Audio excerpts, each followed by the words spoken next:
Hello, I'm Kevin Hawkins and I head up the Commercial Property and Liability Underwriting here at LV. A topic that is dominating the industry at the moment is the Insurance Act, which comes into force 12th of August 2016. So we wanted to take a few moments to update you on what we've been doing and what you can expect from us. The Act aims to address the imbalance between insurer and insured rights by making fundamental changes to several areas. These areas are the duty of disclosure, now known as the fair representation of risk, the remedies available to the insurer in the event of material non-disclosure and misrepresentation, the remedies available for fraudulent claims, the interpretation of warranties and terms not relevant to the loss, and the abolition of basis of contract clauses. The Act will apply to all policies that are either renewed, placed or amended after the 12th of August 2016 and makes amendments to the Marine Insurance Act 1906 to make it more appropriate for the application in the modern business world. One of the most fundamental areas of change is with regard to the duty of disclosure.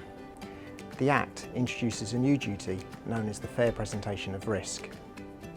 In essence, businesses get fairer outcomes in the event of a claim, but only if they can demonstrate adequate approach to disclosing information about their risk to insurers before the insurance contract has started.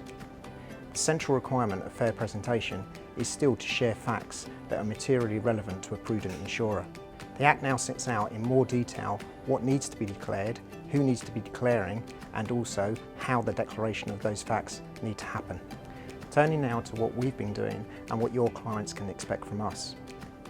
We've been using conditions precedent since we started the commercial insurance business in 2007. On the claim side, we've always approached a breach of conditions as to the breach had to have a causation effect on the loss before a condition can apply. We've updated all our commercial insurance wordings in August 2015. In this update, we abolished all basis of contract clauses and therefore been fully compliant with the Act since this time.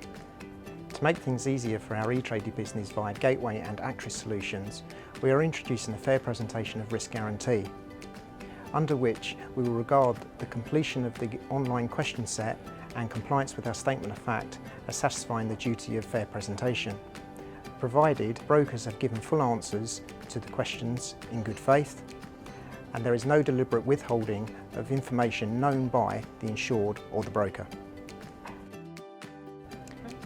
The Enterprise Act, which received Royal Assent on the 4th of May 2016, introduced a new clause into the Insurance Act. This clause allows policyholders the ability to make a claim for late payments in the event of any delayed payments on their claims. At LV, we take our claims proposition very seriously. We have continued to work tirelessly in terms of making sure that our claims life cycles are reduced and that we make payments in a timely manner. So what does this mean to you and what do you need to consider for your clients? Firstly, you need to ensure that your clients are fully aware of the impact of the changes to the law that this may have. You need to allow sufficient time in your renewal preparation to allow the insured to perform a fair and reasonable search as defined under the Act. You need to review any templates and fact finds that you use at either new business or renewal stage to ensure that you are gathering the right information and presenting the information to insurers in a clear and reasonable manner. So in summary, we at LV believe that we're in a really good position to comply with all the new incoming legislation from the Insurance Act. If you should have any further questions, please contact your local sales representative. Otherwise, thank you for your time.